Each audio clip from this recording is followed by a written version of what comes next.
Hello friends, welcome to another video. So ఈరోజు వీడియోలో మనము ప్రిపోజిషన్స్ గురించి అయితే తెలుసుకుందాం అనమాట. సో ప్రిపోజిషన్ అంటే మనకి విభక్తి అని అర్థం అనమాట. సో ఈ ప్రిపోజిషన్ని సబ్జెక్ట్ లేదా ఆబ్జెక్ట్ లేదా నౌన్ ప్రొనౌన్ యొక్క ప్లేస్ అవ్వచ్చు, టైం అవ్వచ్చు, డైరెక్షన్లను తెలపడానికి ప్రిపోజిషన్స్ అయితే ఉపయోగిస్తాం అనమాట. అంటే ఏదైనా ఒక వస్తువు ఉండొచ్చు, ఆ వస్తువు ఎక్కడ ఉంది, దేని మీద ఉంది, ఒకవేళ మూవింగ్ ఆబ్జెక్ట్ అయితే దేని మీద పోతుంది, దేని గుండా పోతుంది, దేని క్రిందగా పోతుంది అని చెప్పాలనుకున్నప్పుడు ఈ ప్రిపోజిషన్స్ని అయితే మనము యూజ్ చేస్తూ ఉంటాం అనమాట. సో మనకి ఈ ప్రిపోజిషన్స్ అయితే టూ టైప్స్గా ఉంటాయి. అవి prepositions of place or direction, అలాగే తర్వాతది ప్రిపోజిషన్ ఆఫ్ టైం. సో మనం ఇప్పుడు ఈ preposition of place or direction గురించి అయితే తెలుసుకుందాము. ఇక్కడ చూడండి, మనం ఎక్కడ ఉన్నాము, దేనిపైన ఉన్నాము, ఏ విధంగా ఉన్నాము, ఎటువంటి స్థితిలో ఉన్నాము అని తెలియజేసినప్పుడు అట్లాంటి టైంలో వాడే ప్రిపోజిషన్స్ని మనము prepositions of place or direction అని అయితే అంటాం అనమాట. సో మనకి ప్రిపోజిషన్లో ఇప్పుడు చూసుకున్నట్లయితే మనం ఫస్ట్ ఇన్ అనే ప్రిపోజిషన్ అయితే తీసుకుందాం అనమాట. సో ఇన్ అంటే ఏంటి మీనింగ్? లిటరల్గా లోపల అని మీనింగ్తో వస్తున్నాం అనమాట. సో ఇన్ అంటే లోపల.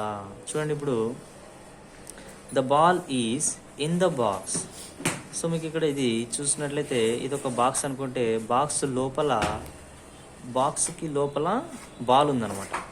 So the ball is in the box. ఇక్కడ ఇన్ అనేది ప్రిపోజిషన్ అనమాట. ఎక్కడుంది?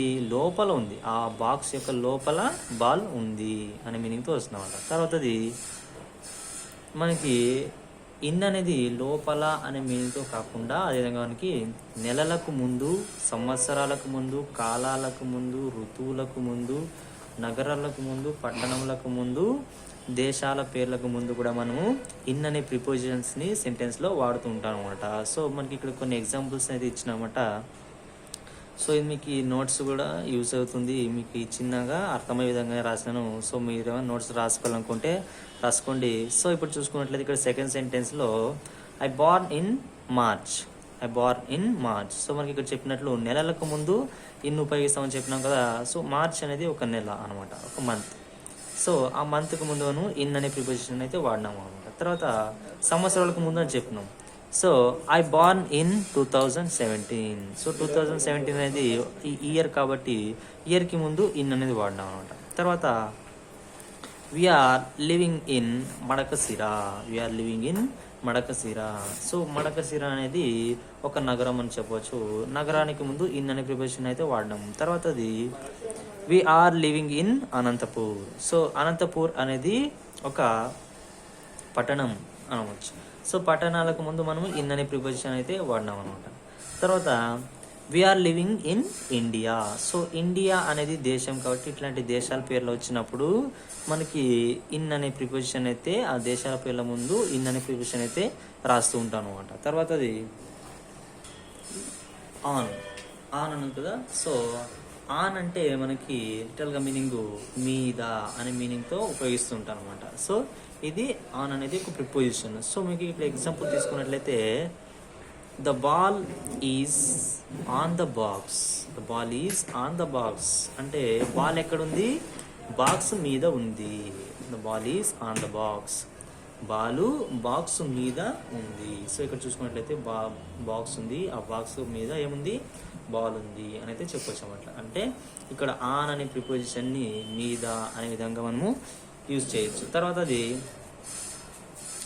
మనకి రోజులకు ముందు, తేదీలకు ముందు కూడా మనము ఆన్ అనే ప్రిపోజిషన్ అయితే యూజ్ చేస్తుంటాము. సో ఇక్కడ చూసుకున్నట్లయితే shall we meet again on Monday.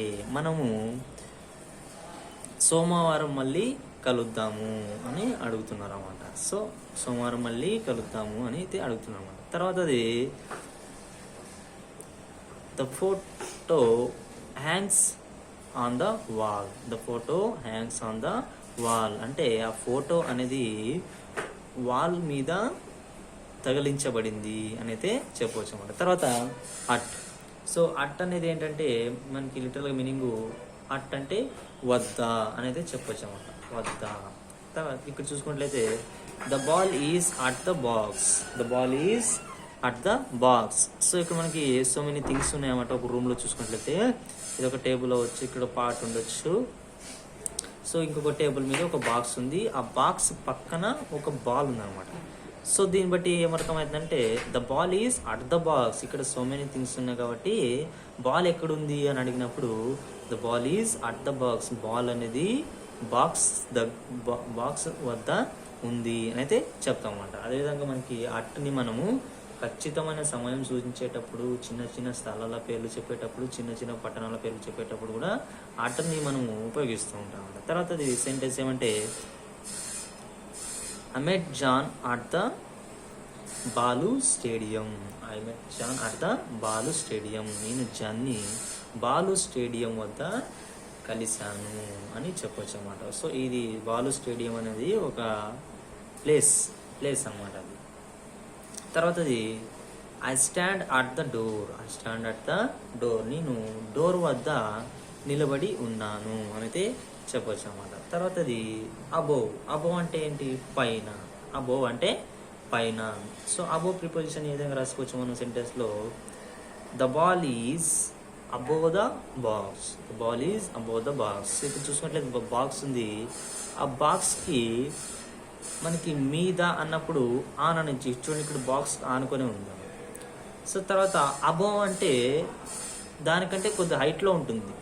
So అట్లాంటి టైంలో చెప్పాలంటే మనకి the ball is above the box అంటే బాక్స్కి పైన బాల్ ఉంది అని అయితే చెప్తామన్నమాట. తర్వాతది మనకి keep your hands above the table అంటే మీ చేతుల్ని టేబుల్కి పైన ఉంచండి అనేది చెప్తామన్నమాట. సో తర్వాతది ఓవర్ అంటే ఏంటి? అబోవ్ అన్న కూడా పైన అనే మీనింగ్ వస్తుంది, ఓవర్ అన్న కూడా పైన అనే మీనింగ్తో వస్తుంది అనమాట. ఇక్కడ చూసుకున్నట్లయితే the ball is moving over the box. The ball is moving over the box. The ball is moving over the box అన్నప్పుడు ఇక్కడ చూసుకోండి, ఇట్లా బాక్స్ ఉంది, ఆ బాక్స్కి పైనగా ఆ బాల్ అనేది ఇట్లా పాస్ అవుతుంది అనమాట. అప్పుడు ఓవర్ అనే ప్రిపోజిషన్ అయితే వాడుతుంటాం అనమాట. The ball is moving over the box. ఆ బాల్ అనేది బాక్స్కి పైన మీదగా ఇట్లా పాస్ అవుతుంది అని మీనింగ్ వస్తున్నాం. తర్వాత అది he moved his hands over her hair అనమాట. అతను తన చేతిని ఇట్లా పాస్ చేస్తున్నాడు అనమాట. ఆమె హెయిర్ ఉంటుంది కదా వెంట్రుకల పైన మీదుగా ఇట్లా పాస్ చేస్తున్నాడు. సో ఈ విధంగా మనకి ఓవర్ అనేది అయితే చెప్తామట. ఏదైనా ఒక ఆబ్జెక్ట్ పైనగా ఇట్లా పాస్ అయినట్లయితే దాన్ని ఓవర్ అని అయితే చెప్తామన్నమాట. సో తర్వాత మనకి అరౌండ్ అంటే చుట్టూ అంటే ఏదైనా ఒక ఆబ్జెక్ట్ని చుట్టేసుకొని వచ్చినట్లయితే ఆ విధంగా అరౌండ్ అని అయితే చెప్తామంట. ఇప్పుడు చూడండి, ఎగ్జాంపుల్ ఇచ్చినట్లయితే ఇక్కడ the ball is moving around the box. ఇక్కడ చూసుకోండి, ఈ బాక్స్ అనేది ఉంది, ఈ బాక్స్ చుట్టూ ఒక బాల్ అనేది ఒక సర్క్యులర్ లాగా చుట్టేస్తుందన్నమాట. అట్లాంటి చుట్టేసుకొని వచ్చే సమయంలో మనము అరౌండ్ అనే ప్రిపోజిషన్ అయితే యూజ్ చేస్తూ ఉంటామన్నమాట. The ball is moving around the box. The ball అనేది బాక్స్ చుట్టూ తిరుగుతూ ఉంది అని అయితే చెప్తామంట. తర్వాత we set around the table. ఒక టేబుల్ ఉంది, ఆ టేబుల్ చుట్టూ మనము కూర్చుని ఉన్నాము అని అయితే చెప్పొచ్చు. తర్వాత the moon goes around the earth. So మనకి మూన్ ఉంది, ఆ మూన్ అనేది భూమి చుట్టూ తిరుగుతూ ఉంది అని చెప్పాలనుకున్నప్పుడు మనకి ఓవర్ అనే ప్రిపోజిషన్ అయితే సెంటెన్స్లో యూజ్ చేస్తాం అనమాట. తర్వాత బిట్వీన్ అంటే ఏంటి? రెండు వస్తువుల మధ్య ఉన్నప్పుడు దాన్ని బిట్వీన్ అనే ప్రిపోజిషన్ అంటాం. బిట్వీన్ అంటే మధ్యలో. ఇప్పుడు చూడండి, ఒక ఎగ్జాంపుల్ ఇచ్చిన ఇక్కడ the ball is between the boxes. So ఇక్కడ చూసుకున్నట్లయితే రెండు బాక్సులు ఉన్నాయి, ఆ బాక్సుల మధ్యలో ఒక బాల్ ఉందన్నమాట. సో దీన్ని బిట్వీన్ మధ్యలో. The ball is between the boxes. Ball అనేది రెండు బాక్సుల మధ్యలో ఉంది అనేది చెప్తామంట. తర్వాత అది అమాంగ్ అంటే ఏంటి? అమాంగ్ అన్నప్పుడు మనకు ఇప్పుడు బిట్వీన్ అన్నప్పుడు రెండు వస్తువులకు మధ్యలో ఉండొచ్చు. అమాంగ్ అన్నప్పుడు ఎక్కువ వస్తువుల మధ్యలో ఉన్నట్లయితే దాన్ని అమాంగ్ అని అంటారు. అమాంగ్ అన్న బిట్వీన్ అన్న కూడా మధ్యలోనే.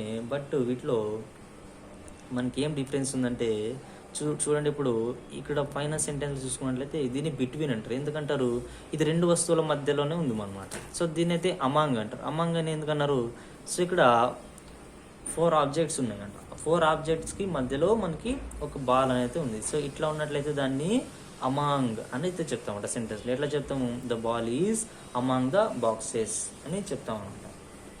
బాలు బాక్సుల మధ్యలో ఉంది అనేది చెప్తా ఉంటాం. తర్వాత టువర్డ్స్ అంటే వైపు, టువర్డ్స్ అంటే వైపు అనమాట. సో చూసుకున్నట్లయితే the ball is moving towards the box, the ball is moving towards the box. Ball అనేది బాక్స్ వైపుగా కదులుతూ ఉంది అని చెప్పొచ్చు. ఇది చూసుకున్నట్లయితే ఇక్కడ బాక్స్ ఉంది, ఇక్కడ ఒక బాల్ ఉందన్నమాట. ఈ బాల్ అనేది ఈ డైరెక్షన్లో మూవింగ్ అవుతుందన్నమాట. సో అట్లాంటి టైంలో చెప్పాలన్నప్పుడు the ball is moving towards the box అంటే బాల్ అనేది బాక్స్ వైపుకు జరుగుతూ ఉంది అని చెప్పొచ్చు అన్నమాట. లేదా ఇంకా కొన్ని ఎగ్జాంపుల్గా తీసుకున్నట్లయితే మీరు the man is moving towards the bus, లేదా the cat is coming towards us. So తర్వాతది త్రూ అనమాట. సో త్రూ అంటే ఏంటి, ద్వారా అని అయితే మీనింగ్లో వస్తుందన్నమాట. ఈ త్రూ అనే ప్రిపోజిషన్లో మనం ఎట్లా ఉపయోగిస్తామంటే ఇప్పుడు చూడండి సెంటెన్స్లో the ball is moving through the pipe అంటే పైపు ద్వారా బాల్ అనేది మూవ్ అవుతుంది అని చెప్పొచ్చు. ఇక్కడ చూసుకున్నట్లయితే ఇక్కడ పైప్ ఉంది, ఆ పైపు మధ్యలో నుంచి ఇట్లా మూవ్ అవుతుంది అనమాట. సో ఇట్లాంటివి చెప్పాలనుకున్నప్పుడు మనం త్రూ అనే ప్రిపోజిషన్ని వాడి సెంటెన్స్ని ఫార్మేషన్ చేయొచ్చు అనమాట. సో త్రూ అంటే ద్వారా, the ball is moving through the pipe అంటే బాల్ అనేది పైపు ద్వారా ప్రయాణిస్తుంది అని అయితే చెప్పొచ్చు అనమాట. తర్వాతది అండర్ అంటే ఏంటి, అండర్ అనే ప్రిపోజిషన్ని క్రింద అనే మీనింగ్తో మనం యూజ్ చేస్తుంటాము. సెంటెన్స్లో చూసుకున్నట్లయితే మనకి the ball is under the table. ఇక్కడ చూసుకున్నట్లయితే టేబుల్ ఉంది, ఆ టేబుల్కి కింద మనకి బాల్ ఉందన్నమాట. అట్లాంటి టైంలో చెప్పాలనుకున్నప్పుడు అండర్ క్రింద అనే ప్రిపోజిషన్ మనము యూజ్ చేస్తూ ఉంటాం. The ball is under the table, ball అనేది టేబుల్ కింద ఉంది అనేది చెప్తాము. తర్వాత ఇంటూ అనే ప్రిపోజిషన్ని మనము లోపలికి అనే మీనింగ్తో యూజ్ చేస్తూ ఉంటాం అనమాట. సో ఈ ఇంటూ అనేది సెంటెన్స్లో ఏ విధంగా వస్తుందంటే he throw the ball into the box, he throw the ball into the box అంటే అతను బంతిని బాక్స్ లోపలికి విసిరాడు అనే మీనింగ్తో వస్తుందన్నమాట. సో ఇక్కడ చూసుకున్నట్లయితే బాల్ అనేది ఇక్కడ ఉంది. సో విసిరినప్పుడు ఇట్లా బాల్ బాక్స్ లోపలికి అయితే మూవ్ అవుతుంది అనమాట. ఈ విధంగా లోపలికి అనే మీనింగ్తో మనము ఈ ఇంటూ అనే ప్రిపోజిషన్ని వాడుతూ ఉంటాం అన్నమాట. తర్వాత అపాన్ అంటే మీదకి, అపాన్ అంటే మీదకి అన్నమాట. అపాన్ అని ఎప్పుడు యూజ్ చేస్తామంటే మనం కదలిక గల వస్తువుల మీదగా ఏదైనా ఎగిరినప్పుడు అట్లాంటి టైంలో అపాన్ అనే ప్రిపోజిషన్ని యూజ్ చేస్తూ ఉంటామంట. ఇక్కడ చూసుకున్నట్లయితే మీకు సెంటెన్స్లో the cat jump upon the rat అంటే ఇక్కడ మనకి ర్యాట్ అనేది ఒక మూవింగ్ యానిమల్ అన్నమాట. సో ఈ విధంగా మూవింగ్ అవుతున్నప్పుడు ఈ క్యాట్ అనేది దానిపైన ఎగిరింది కాబట్టి మనకి అపాన్ మీదకి దూకింది అని అయితే చెప్తూ ఉంటామంట. The cat jumped upon the rat, cat అనేది ర్యాట్ మీదకి ఎగిరింది అనే మీనింగ్తో వస్తున్నామంట. తర్వాత విత్ అంటే మనకి తో అనే మీనింగ్తో వస్తుంది అనమాట. సో దీన్ని ఎక్కడ ఉపయోగిస్తారు ఎక్కువగా అంటే పరికరాల ముందు ఉపయోగిస్తారు అనమాట. సో ఇక్కడ చూసుకున్నట్లయితే she came with her car, so ఇక్కడ మనకి కార్ అనేది ఒక ఆబ్జెక్ట్ అనమాట. అంటే ఒక పనిముట్లు అవ్వచ్చు లేదా వెహికల్స్ అవ్వచ్చు. ఈ విధంగా వెహికల్స్ గురించి ఒక పనిముట్ల గురించి చెప్పేటప్పుడు మనం హ్యామర్ కానీ ఈ విధంగా యాక్స్ కానీ ఈ విధంగా చెప్పాలనుకున్నప్పుడు వాటి ముందు మనము ఈ విత్ అనే దాంతో అయితే చెప్తాం అనమాట. She came with her car అంటే ఆమె యొక్క కార్తో వచ్చింది అని అయితే చెప్తాం. తర్వాత బై, సో ఇక్కడ చూసుకుంటే బై అంటే చేత అనే మీనింగ్తో వస్తుంది. ఈ బై అనే ప్రిపోజిషన్ ఈ సెంటెన్స్లో మనము చూడండి. ఇప్పుడు the toy was broken by the boy with a hammer. So మనకి ఇక్కడ చెప్పినట్లు పరికరాల ముందు మనం విత్ అని ఉపయోగిస్తామని చెప్పినాం కదా. ఇక్కడ చూడండి, ఇక్కడ హ్యామర్ అనేది ఒక పరికరం అనేట్లయితే ఆ పరికరం ముందు మనము విత్ అనేది యూజ్ చేస్తాం అన్నమాట. సో ఎవరి చేత విరగొట్టబడింది, ద బాయ్ అంటే బాయ్ చేత. ఈ విధంగా బై అనేది చేత అనే మీనింగ్తో వచ్చినప్పుడు ఎవరి చేత విరగొట్టబడింది? ద బాయ్ అంటే ఆ అబ్బాయి చేత విరగొట్టబడింది. దేంతో విరగొట్టబడింది? విత్ హ్యామర్ అనేది చెప్తా ఉంటుంది. The toy was broken by the boy with hammer. ఆ టాయ్ అంటే ఆ బొమ్మని విరగొట్టబడింది హ్యామర్ చేత అనేది చెప్పొచ్చు అన్నమాట. తర్వాత బిసైడ్ అంటే పక్కన.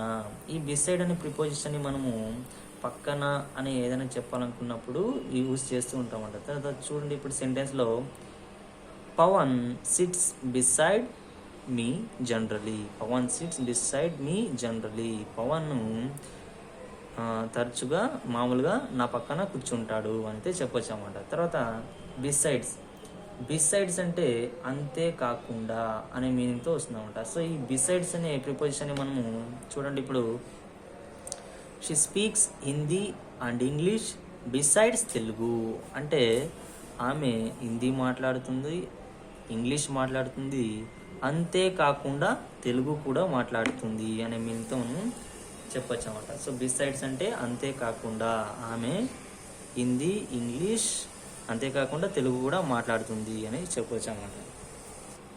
తర్వాత మనకి ఈ ఫ్రమ్ అనే ప్రిపోజిషన్ని నుండి అనే మీనింగ్తో యూజ్ చేస్తాం అన్నమాట. సో ఈ ఫ్రమ్ అనేది ఎట్లా యూజ్ చేయాలి? I'm coming from college. నేను కాలేజ్ నుండి వస్తున్నాను అనైతే చెప్తాం అన్నమాట. I'm coming from college, I'm coming from school, లేదా ఐఎమ్ కమింగ్ ఫ్రమ్ విజయవాడ. ఈ విధంగా చెప్తుంటాం అన్నమాట. ఎక్కడి నుండి వచ్చావు అని ఎవరైనా అడిగినట్లయితే మీరు ఇట్లా చెప్పొచ్చు. I'm coming from Vijayawada, I'm coming from college, I'm coming from school. ఇట్లాంటివి అయితే చెప్పొచ్చు అన్నమాట. మీరు ఎక్కడి నుంచి వస్తారని అడిగినప్పుడు ఇట్లా చెప్పుతారు. తర్వాత టు అంటే హూ అనే మీనింగ్తో వస్తుంది అన్నమాట. So I'm going to college. నేను కాలేజ్కు వెళ్తున్నాను అని చెప్తాం అనమాట. ఇక్కడ చూసినట్లయితే ఇక్కడ third sentence I came from Bengaluru to Anantapur. ఇక్కడ ఫ్రమ్ అనేది నుండి అనే మీనింగ్ వస్తుంది అనమాట. సో ఫ్రమ్ నుండి, టు అంటే కు. సో ఈ సెంటెన్స్ మీనింగ్ ఏంటి? I came from Bengaluru to Anantapur. నేను బెంగళూరు నుండి అనంతపూర్కు వచ్చాను అనే మీనింగ్తో వస్తుంది అనమాట. సో ఈ విధంగా ఫ్రమ్కి టూకి ఈ విధంగా డిఫరెన్స్ వస్తుంటాయి అనమాట. ఫ్రమ్ అంటే నుండి, ఎక్కడి నుంచి వస్తున్నారని చెప్పాలనుకున్నప్పుడు ఫ్రమ్ అయితే యూజ్ చేస్తూ ఉండేది. ఎక్కడికి వచ్చారని చెప్పినప్పుడు టు అనైతే ఉపయోగిస్తారు అనమాట. I came from Bengaluru to Anantapur. నేను బెంగళూరు నుంచి అనంతపూర్కి వచ్చాను అని చెప్పచ్చు. తర్వాత అబౌట్ అంటే గురించి లేదా దాదాపుగా అనే మీనింగ్తో ఉపయోగిస్తారు అనమాట. సో చూసినట్లయితే ఇక్కడ I heard about the story. నేను ఆ స్టోరీ గురించి విన్నాను అని అయితే చెప్తాను అనమాట. అదేవిధంగా మనకి దాదాపుగా అనే మీనింగ్ ఎప్పుడు వస్తుంది అన్నట్లయితే చూడండి ఇక్కడ my village is about 5 kilometers from here. My village is about 5 kilometers from here అన్నప్పుడు మా ఊరు ఇక్కడ నుంచి దాదాపుగా 5 కిలోమీటర్లు ఉంటుంది అని చెప్పచ్చు. ఇక్కడ అబౌట్ అనేది దాదాపుగా అనే మీనింగ్తో వస్తుంది అనమాట. సో మనకి కిలోమీటర్స్ ఈ విధంగా డిస్టెన్స్ని తెలిపేటప్పుడు కూడా మనము అబౌట్ని అయితే యూజ్ చేస్తూ ఉంటాం అన్నమాట. తర్వాత ఆఫ్ అనే ప్రిపోజిషన్ని యొక్క అనే మీనింగ్తో ఉపయోగిస్తారు. సెంటెన్స్లో ఏ విధంగా వస్తుంది? Is the owner of this car. Is the owner of this car. ఇతను ఈ కారు యొక్క ఓనరు అనైతే చెప్పొచ్చు అన్నమాట. ఈ కారు యొక్క ఓనరు. తర్వాత OFF ఆఫ్ దూరముగా అనే మీనింగ్తో వస్తుంది అన్నమాట. The university is for of. The university is for of అంటే ద యూనివర్సిటీ అనేది ఇక్కడ నుంచి చాలా దూరంగా ఉంది అని అయితే చెప్తాం అనమాట. సో తర్వాత బిఫోర్ అనే ప్రిపోజిషన్ మనము ముందు అని చెప్పాలనుకున్నప్పుడు వాడుతుంటాం అండి. చూడండి ఇప్పుడు షీ కేమ్ బిఫోర్ అస్. ఆమె మనకంటే ముందే వచ్చింది అని చెప్పచ్చు. ఇక్కడ బిఫోర్ అనేది ముందు అనేది వచ్చింది అన్నమాట. She came before us. ఆమె మనకంటే ముందే వచ్చింది. సో తర్వాత ఆఫ్టర్, ఆఫ్టర్ అనే ప్రిపోజిషన్ని తర్వాత అనే మీనింగ్తో యూస్ చేస్తూ ఉంటాం. ఇక్కడ చూడండి, she came after us, she came after us అంటే ఇక్కడ ఆఫ్టర్ అనేది తర్వాత అనే ప్రిపోజిషన్ అయితే వస్తుందన్నమాట. షీ కేమ్ ఆఫ్టర్ అస్ అంటే ఆమె మన మన తర్వాత వచ్చింది అని చెప్తాము. తర్వాత అది ఫర్, ఫర్ అంటే కోసం, ఫర్ అంటే కోసం. My father bought a new bike for me అంటే my father bought a new bike for me, మా నాన్న నా కోసం ఒక కొత్త బైక్ని కొన్నాడు. ఇక్కడ ఫర్ అనేది కోసం అనేది మీనింగ్తో వస్తుంది అన్నమాట. తర్వాత అలాంగ్, అలాంగ్ అంటే గుండా. సో మనకి ఇప్పుడు ఒక రోడ్డు ఉందనుకోండి, ఆ రోడ్డుకి గుండా ఈ విధంగా ఇట్లా నడుచుకుంటూ పోతున్నట్లయితే అలాంగ్ అంటే దాని గుండా, రోడ్డు గుండా అని అయితే చెప్పవచ్చు. ఇప్పుడు చూడండి, the boy walking along the road, the boy walking along the road అంటే ఆ బాలుడు రోడ్డు గుండా నడుస్తూ ఉన్నాడు అనేది చెప్పొచ్చు అనమాట. తర్వాత అక్రాస్, అక్రాస్ అంటే అడ్డంగా, ఈ విధంగా రోడ్డుకి అడ్డంగా నడిచినాడు అనుకోండి, అప్పుడు అక్రాస్ అని అయితే చెప్తాము. The boy walking across the road, బాలుడు ఆ రోడ్డుకి అడ్డంగా నడుస్తున్నాడు అనే మీనింగ్తో వస్తుంది. తర్వాత అది according to. So according to అంటే ఏంటంటే లిటల్గా మీనింగ్ ప్రకారం అనే మీనింగ్తో వస్తుంది అన్నమాట. సో అకార్డింగ్ టు అంటే చూడండి, ఇప్పుడు అకార్డింగ్ టు మిక్ it's a great movie, according to mix it's a great movie అంటే ఇప్పుడు ఏదైనా ఒక మూవీ చూస్తున్నారు అనుకోండి, ఆ మూవీ చూసి వచ్చినప్పుడు చాలామంది ఫ్రెండ్స్ దాన్ని బాగలేదు బాగలేదు అంటుంటారు, కానీ ఎవరో ఒకరు దాంట్లో బాగుంది మూవీ బాగుంది అంటుంటారు అనమాట. అట్లాంటి టైంలో ఏం జరిగిందంటే వాళ్ళ ఫ్రెండ్స్ వాడిని హేళన చేస్తూ ఉంటారు అనమాట. According to mix it's a great movie అంటే మిక్స్ ప్రకారం కాదు, గ్రేట్ మూవీ నాప, ఎందుకంటే అతను అంతా బాగా చూస్తున్నాడు మనం సరిగ్గా చూడలేదు. సో మిక్స్ ప్రకారం అది చాలా మంచి మూవీ, ఎందుకంటే అతను బాగా చూస్తున్నాడు మనం చూడలేదు అని చెప్పొచ్చు అనమాట. అకార్డింగ్ టు అంటే ప్రకారం. తర్వాత అది according to the map we should turn left అంటే మ్యాప్ ప్రకారం మనము ఖచ్చితంగా లెఫ్ట్కి తిరగాలి అనే మీనింగ్తో వస్తుంది అనమాట. తర్వాత in order to, in order to అంటే క్రమంలో. ఇప్పుడు చూడండి, she skipped lunch in order to go shopping, she skipped lunch in order to go shopping, ఆమె షాపుకు వెళ్ళే క్రమంలో భోజనం చేయడం కూడా మర్చిపోయింది అని అయితే చెప్పవచ్చు అన్నమాట. ఆమె షాపుకు వెళ్ళే క్రమంలో, ఇన్ ఆర్డర్ టు అంటే క్రమంలో, షాపుకు వెళ్ళే క్రమంలో భోజనం చేయడం కూడా మర్చిపోయింది అని అయితే చెప్తాం అన్నమాట.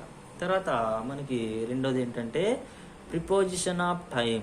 ప్రిపోజిషన్ ఆఫ్ టైం అనేది మనకు క్యాలెండర్లో ఉన్న టైం, అదేవిధంగా గడియారంలో ఉన్న టైంని తెలిసేటప్పుడు ఈ ప్రిపోజిషన్ ఆఫ్ టైంని చెప్పినాం అనమాట. సో వాటిలో ఏమున్నాయంటే ఇక్కడ చూసుకున్నట్లయితే మనకి ఇక్కడ ఒక వాచ్ ఉంది, ఆ వాచ్లో మనకి ఈ విధంగా చూపెట్టినామంట.